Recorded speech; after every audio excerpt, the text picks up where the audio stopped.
We are inching ever closer to the ending of the superhero arc in the manga. We're almost there, guys. Just have a little bit of patience. We're almost there. And we're one chapter closer today because we got the brand new chapter out. Let's see if they changed enough of it for it to be worth a damn. All right. So they're speaking my language because what's going on right now is that Cell Max is using Gotenks as a pinball machine and throwing him around the arena. But he ends up throwing him right at 18. And 18, the baddie, she goes in with a useful volleyball clutch. And she is the one that actually ends up aiming and shooting Gotenks at Cell Max's head. And that is what causes the initial crack in the first place. I absolutely love that. I love when the minor characters get to assist in a big way like this. And having 18 be the one that assists, I absolutely think this is a great idea for a change that you can have in the superhero manga. It fits, it makes her useful, and it's just enjoyable to see, if you know what I'm saying. Gamma 2 comes up with a game plan. It's the same game plan from the movie. Basically, have everybody else draw Cell Max's attention. That way he can come in with his biggest move, which is, as we know now, a sacrificial one that will completely destroy Cell Max. And so what ends up happening is he shoots up way in the sky, like this dude's in the stratosphere. He is just way up high. He powers up with no doubt what's going to be his Dragon Ball FighterZ finisher and shoots himself all the way down. And Cell Max, he's going around, he's, kind of cooking the rest of the team. There's even this cool move right here where he ends up rushing towards Android 18, and when it looks like she's about to, bite the dust, she's going to be capped next.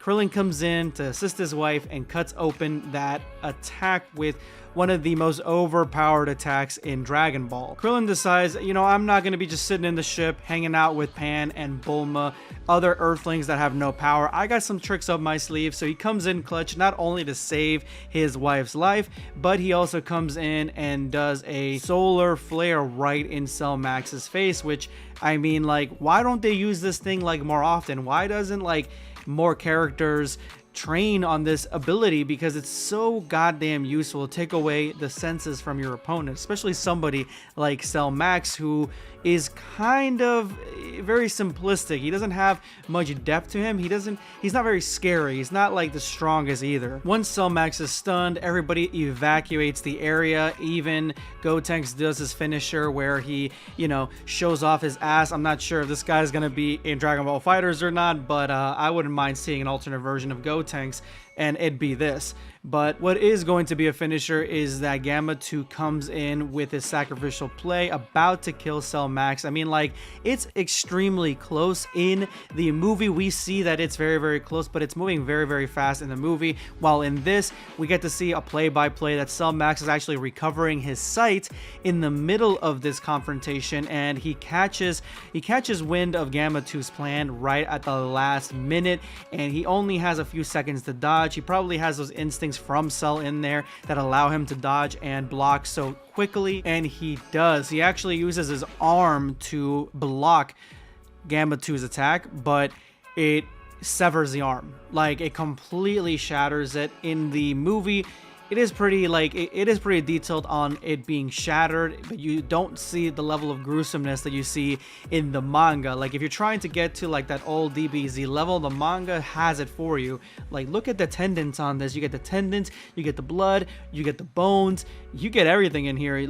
Look at this disgusting display. Even in the anime for Cell's cut open, or when he is blasted in half, you don't get to see this level of gruesomeness. To be honest, I didn't even know that they had bones like that, so I thought they were more like insects. This is a pretty cool shot. I gotta admit, I like the way that this looks. It's just really gruesome, and it just fits. It fits very well with what's going on here. Gamma 2 is dead. Cell Max has missed an arm, and Gamma 2 is about to get crushed. At least his body will be completely disintegrated by his Cell Max's size 82 Timberlands.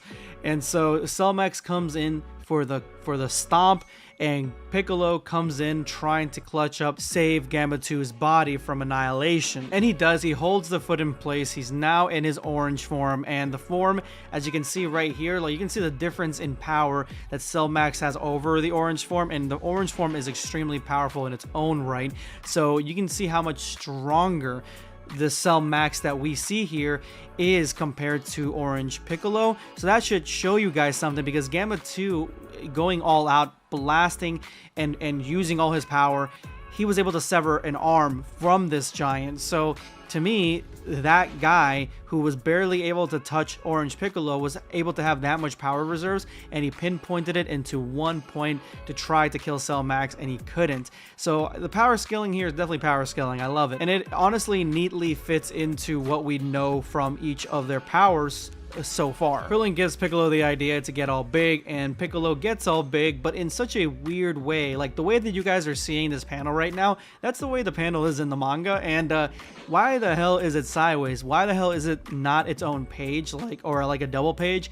I don't know what the artistic reasoning behind this is, or is it because they can only have a certain amount of pages per manga? Like they didn't want to just throw out 2 pages just for this scene right here, because this is an iconic and identical scene to superhero anime / movie. So yeah, this I don't know, it just looks weird that it's all sideways like this. Piccolo launches Cell Max and then attacks him, and Gohan thinks this is enough to get the dub, but Piccolo's like, quit dreaming. Getting bigger doesn't actually make me stronger. It's mostly a bluff. It's actually harder to fight at this size, which makes complete sense. So the fact that Cell Max is doing as good as he's doing and moving as fast as he is, it definitely earns him a little bit more respect with me specifically, because what Piccolo just said right now, that it's harder to move at this size. As all good Dragon Ball chapters, they have their controversy, and this one is no exception, because there is a huge controversy going through the Dragon Ball community on the inconsistency of writing when it comes to the continuity of Dragon Ball Super, because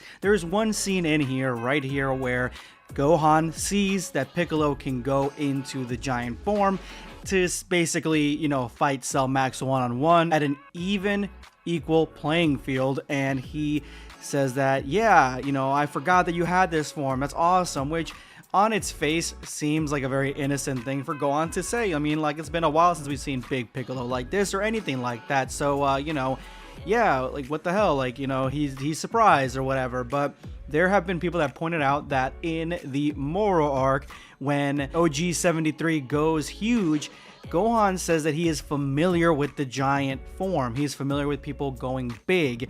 And so the contradictory nature of both these statements has caused a lot of confusion because of the continuity of Dragon Ball, that Gohan remembered something in a few chapters back and then forgets about it a few chapters forward. Now, personally, for me, I really don't care, because I think a lot of the stuff that Toyotaro has been writing lately has not been hitting the way he thinks it's been hitting, or the way that a lot of Dragon Ball Super manga YouTubers think it's hitting. But at the end of the day, I think this is really minor, and it can be explained relatively simply with a lot of like headcanon explanations that aren't really that big to grasp your head around. Like the superhero arc and the Moro arc take place years apart.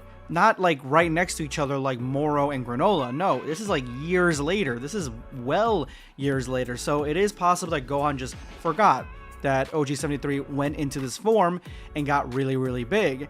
And I mean, that could be it. It could have just been some time that he's seen that form. Remember, he's been studying and not really being a hero this entire time, not really practicing or training or any of that stuff. So it is possible that he just forgot about it. The other thing is that he could, at this point, be forgetting that Piccolo has this transformation, because he just says that he's familiar with people getting bigger. You know, he's seen other people get bigger, and, you know, other villains and other heroes, other Z fighters, they've done the same thing too. So maybe he just forgot that Piccolo could do that. Maybe it didn't cross his mind, or even the simplest answer, he just forgot about it. He had a oopsie dumb moment, like he just didn't even think about it. Oh yeah, I forgot you could turn huge and ginormous, same size as Cell Max. How convenient. You know, I mean, it could just be written off relatively easily. So I don't think this is like the biggest thing to worry about in the Dragon Ball Super manga currently. So Piccolo wants to give the Senzu Bean to Gohan because he thinks that Gohan is, you know, has so much potential, is the world's strongest. and, you know, could use it. But Gohan could really only go into Ultimate Gohan or Mystic Gohan at this point. So I don't know why Piccolo's trying to give him this senzu bean. I think it's just a residual from back in the Cell arc where Goku had all this hope for Gohan that he could go past everybody else without any evidence of it really, besides Gohan's temper tantrums. So maybe Piccolo has the same thing. That's why he wants to give him the senzu, because he thinks that Gohan can become stronger, and so he's betting it all on him. He's betting the world on him that he will have something up his sleeve and not just Mystic, which is nowhere near even close to not only Orange Piccolo's level, but Cell Max's. This is actually a funny scene. I like this because he's about to give the senzu bean to Gohan, and then Cell Max blasts it out of his hand and it just goes flying. And at that point, Cell Max, you see how fast he's moving. He knocks out Piccolo, knocks out Gohan, and is just going crazy. And like the battle for this senzu bean right now is about to be the majority of this chapter. So if you didn't believe that they're stretching this shit out as far as much as they can, I mean, these next couple pages, it should be approved to you. You just saw the senzu bean go flying. Everybody saw the senzu bean go flying. Gohan tries to go for the senzu bean, but then Cell Max grabs him and slams him into the ground. This is enough to take him out of Super Saiyan. So at this point, he disqualified from defeating Cell Max, in my opinion. I mean, like, one throw on the ground was enough to knock him out. So I don't know why Piccolo is betting the entire everything on it, but I don't know. It just doesn't make any sense to me, at least not with the information that we have in the manga. And so this essentially is just going flying. Gohan's like, I need to get to the senzu bean. Then Pan flies over the cliff, because remember, she can now fly, grabs the senzu bean and throws it at Gohan, and Gohan finally collects the senzu bean, being able to eat it, and now he is at full power. He can go into Mystic. Guys, this was one little goofy scene where he dropped a senzu bean in the anime, although in the anime he never actually ate the senzu bean either. So, you know, they did change that part up because he only, you know, he dropped it and he didn't have it anymore. But I mean, look how long they stretched this out for the majority of this chapter. It's multiple pages. It's ridiculous, to be honest with you. Now it is all up to Piccolo to hold off Cell Max, and Piccolo kicks Cell Max right in the face and then ends up kicking him right in the chest, taking the wind out of him. Like, Piccolo's actually doing pretty good for himself here. He attacks again, kicking Cell Max right in the back of the neck, and then Cell Max counters, and I guess every punch that Cell Max countered, even hitting him with his little nub hand, is way stronger than what Piccolo dished out against him, because literally this is enough to like kind of get him on the ground, and he just doesn't have any counters or any moves for this. Like, literally nothing is working that Piccolo is doing. Like, Piccolo is right now actually kind of like holding his own, but it's not getting to that level yet, and I think that's gonna be the next chapter, like in the movie where Piccolo's getting his ass beaten, he's bleeding from every orifice. It hasn't gotten to that point yet, but I think it's gonna be getting there. Piccolo's kind of holding his own and handling Cell Max the best way that he can. Gohan comes in with the assist and hits Cell Max with a barrage of ki, and Piccolo actually comes up with the plan here to use a Kamehameha and blast Cell Max through his head to kill him. And maybe Piccolo thinks that, you know, Gohan can use a special beam because he doesn't know, and maybe so Gohan will use a Kamehameha in this because he actually does know how to use that, and we don't know if he does know how to use Special Beam Cannon. To be honest, I hope they keep that part, the Special Beam Cannon part, because that's like the best part of the whole Beast Gohan thing, in my opinion. But Cell Max is coming back for more, and the chapter is sufficiently stretched. Toyotaro can rest easy for another few months before coming up with a new idea for the manga. Subscribe for more content.